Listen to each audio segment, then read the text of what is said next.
仲諗住2026年度財政預算案冇嘢睇，咁你就大錯特錯啦。財爺啱啱公布咗最新嘅一份財政預算案，入面嗰啲糖真係派到手軟，直頭係益街坊。如果你仲係懵順順，唔知自己可以攞到幾多，咁就真係執輸行頭，慘過敗家啦。今日我就要同大家逐一拆解呢份2026財案嘅派糖全攻略，特別係大家最關心嘅長生津、雙糧幾時到手，仲有嗰兩項首度曝光，簡直係老友記福音嘅全新醫療福利。如果你以為醫療券淨係加500蚊咁簡單，你就真係太低估今次政府嘅手筆啦。仲有班打工仔最關心嘅稅務優惠，今次退稅竟然可以慳到成萬幾蚊，到底點樣先可以攞到盡？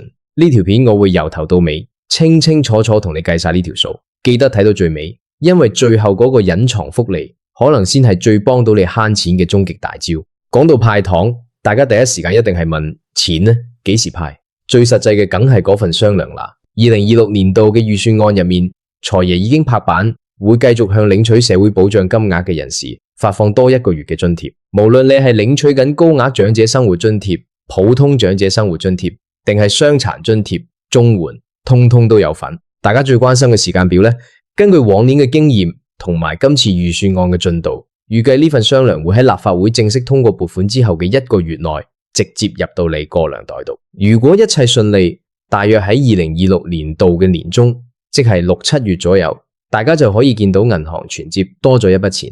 呢度要提提大家，如果你今年剛好踏入65歲，記得要即刻去申請長生津呀，因為今次嘅雙糧係跟人頭計嘅，只要你喺嗰個截止日期之前符合資格，嗰筆錢就係你嘅。如果你而家係攞緊每個月4000幾蚊嘅高額長生津，加埋雙糧，嗰個月你就等於有8000幾蚊喺手，去飲茶食飯定係買件新衫獎勵嚇自己都好嘅。講完雙糧，我哋即刻入正題，講下今次最震撼、最令香港人驚喜嘅兩項全新醫療福利。呢兩項福利係以前從來未出現過嘅，直頭係為咗應對香港人口老化而設嘅殺手鐧。第一項全新醫療福利，我哋可以暫時稱之為基層醫療診斷券。以前我哋有醫療券，但通常係用嚟睇醫生或者買藥。但今次政府首度曝光嘅呢項福利，係專門針對預防勝於治療。政府將會向全港55歲或以上嘅合資格人士派發一次性價值3000蚊嘅診斷資助。呢3000蚊可以用嚟做乜？唔係俾你睇感冒嘅，而係專門俾你去做全面嘅身體檢查，包括驗血、照超聲波，甚至係針對大腸癌或者心血管疾病嘅專項檢查。點解要咁做？因為政府發現好多老友記平時慳得就慳，唔到大病都唔去檢查，結果一出事就要入急診室，搞到公立醫院壓力爆煲。而家政府預先俾錢你做檢查，早啲發現問題，早啲醫，對大家都好。呢項福利最正嘅地方係佢唔會扣你原本張醫療券嘅餘額，係額外加碼嘅。如果你今年啱啱好55歲，恭喜你，你已經入咗呢個門檻啦。至於第二項全新醫療福利就更加貼心，係針對好多老友記嘅牙齒問題。大家都知喺香港睇牙醫真係貴到跳舞，排公立牙科診所仲難過中六合彩。今次政府首度曝光嘅全港老友記牙科保健計劃，將會同私人執業牙醫合作，資助60歲或以上嘅人士，每2年可以獲得2000蚊嘅牙科專項資助。呢2000蚊可以用嚟洗牙、補牙，甚至係鑲牙嘅補貼。呢個福利嘅重點係專款專用，確保大家唔會因為心痛錢而唔去理啲牙。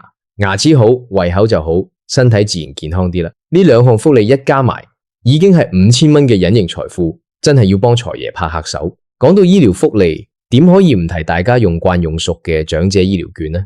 今次預算案真係大手筆，宣布將長者醫療券嘅每年金額加碼500蚊，以前係2000蚊，而家加到2500蚊啦。你可能會話500蚊啫，食餐飯都冇咗啦。但心水清嘅老友記就會知，呢500蚊其實係一個獎賞。今次政府引入咗一個新機制，只要你嗰年有用醫療券嚟做基層醫療服務，例如打流感針、做血壓檢測或者參加健康管理課程，政府就會喺你張醫療券度自動加多500蚊入去。即係話，只要你識得用，識得點樣健康咁用，你一年其實可以攞到3000蚊嘅醫療券。而且今次政府仲放寬咗醫療券嘅使用範圍，唔單止可以喺香港用，連大灣區入面一啲指定嘅醫療機構都用得。對於一班成日返內地探親或者打算喺內地退休嘅老友記嚟講，簡直係方便到極。大家記住啦，醫療券累積上限係8000蚊。如果你已經就快滿額，記得快啲去洗下牙或者配返副身眼鏡，唔好浪費咗政府嘅好意啊！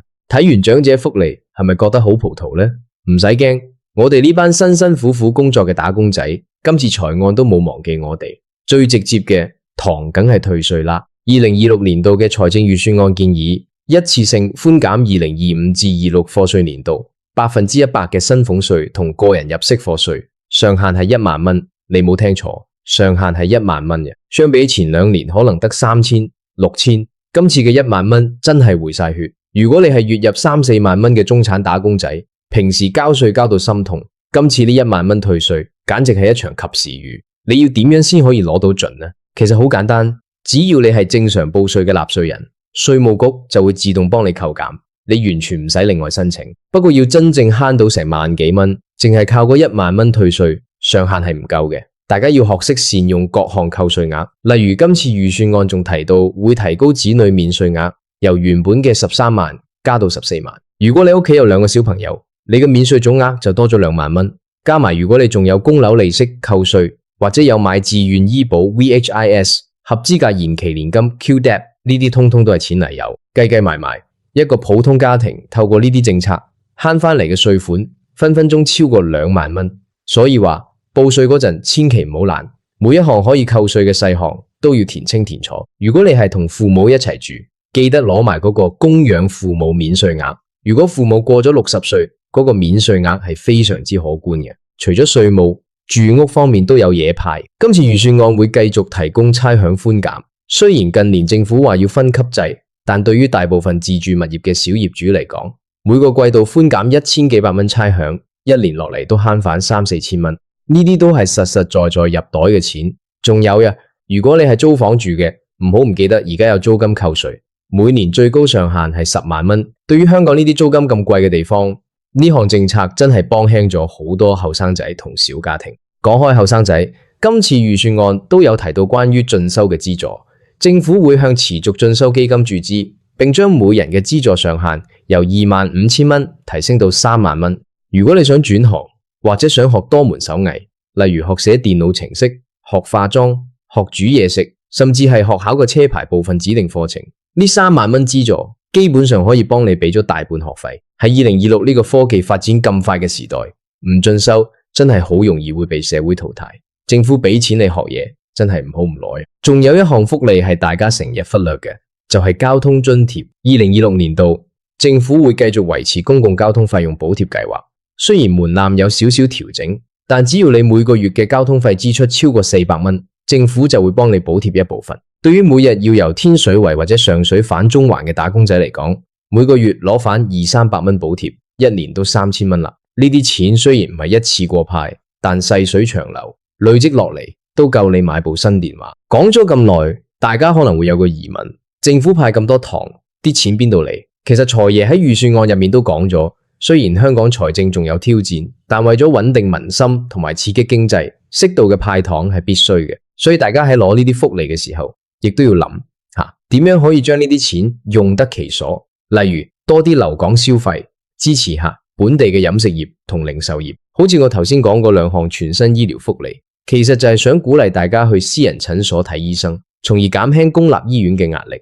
呢種就係所謂嘅錢要用喺刀口上。既然係派糖全攻略，我就要同大家總結一下，點樣先可以喺2026年度攞到最盡，攞到最爽。如果你係老友記，你嘅清單係咁嘅：第一，等領取雙糧，大約喺年中入賬，金額係你平時領取津貼嘅1倍。第二，如果你年滿55歲，準備好去登記嗰3000蚊嘅基層醫療診斷券，幫自己做個全身檢查。第三，如果你年滿60歲，每2年可以攞嗰2000蚊嘅牙科資助，記得返間有參與計劃嘅牙醫診所。第四，醫療券加碼500蚊，只要你有做預防性醫療，總額就會變成3000蚊。第五，如果你有自己物業，差餉寬減唔好漏，加埋一個老友記1年嘅綜合福利價值，分分鐘超過15000蚊。如果你係中產打工仔，你嘅策略就係：第一，確保稅務申報做得好，攞足嗰1萬蚊退稅上限；第二，利用子女免稅額、供養父母免稅額，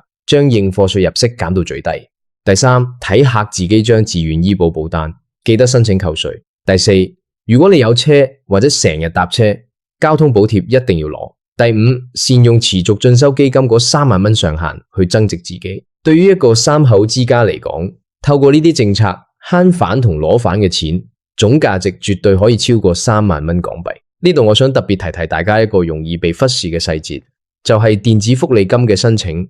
而家政府好推廣智方便同醫健通，好多呢啲新嘅醫療福利，例如嗰3000蚊診斷券同埋500蚊醫療券獎賞，好大機會都要透過呢啲 app 嚟登記或者攞。如果你到而家都仲未下載呢啲 app，或者唔識點用，記得依屋企嘅後生仔教下你，或者去屋邨辦事處請人幫手，因為2026年度嘅派糖會變得更加數字化。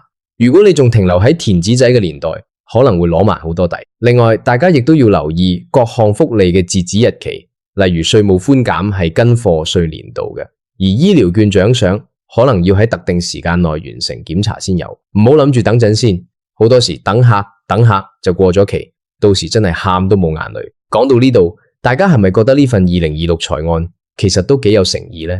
雖然冇派現金1萬蚊，但呢啲針對性嘅福利其實更加能幫到有需要嘅人。特別係醫療方面嘅投資，對於香港呢個高齡化社會嚟講，簡直係救命草。如果你身邊有老人家或者有朋友成日為咗交稅煩惱，記得將呢啲資訊分享俾佢哋知。最後我想同大家講，福利雖然好，但最重要嘅都係身體健康同埋有一份穩定嘅收入。政府派糖係錦上添花，我哋自己都要努力。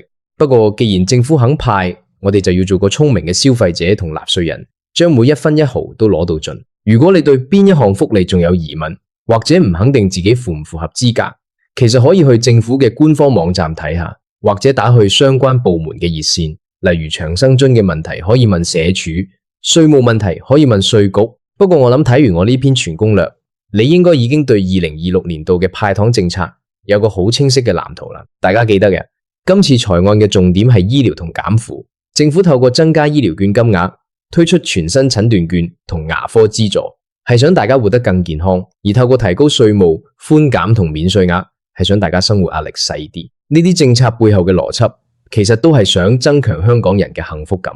2026年度雖然國際局勢仲係變幻莫測，但只要我哋香港人齊心協力，善用手上嘅資源，生活一定會越來越好。喺呢份預算案公布之後，社會上都有唔同嘅聲，有人話糖唔夠甜，有人話應該派現金，但其實諗深一層，如果政府派咗錢，轉頭又加你醫療費、加你車費，咁其實都係左手交右手。今次財政預算案選擇喺醫療同稅務上落藥，係一種比較長遠嘅做法。特別係對於我哋呢班要照顧老人家嘅中年人嚟講，政府幫老人家俾咗醫療費，其實即係幫輕咗我哋。所以話大家千祈唔好睇少嗰幾百蚊、幾千蚊嘅加碼，積少成多。呢啲福利一項一項加埋，就係一筆唔細嘅錢。我建議大家攞支筆，攞張紙，跟住我頭先講嗰啲項目，逐一剔下自己攞到邊啲，計下總數。當你見到個總數嘅時候，你一定會覺得，哇，原來今年財爺都幾大方狗。好啦，今日呢份2026財案派糖全攻略就差唔多拆解完啦。由長生津雙糧到全新醫療福利，由醫療券加碼到退稅慳1萬蚊，我哋都一一看過。最重要係記住，55歲攞診斷券，60歲攞牙科資助，65歲攞雙糧同醫療券，打工仔記得攞足1萬蚊退稅。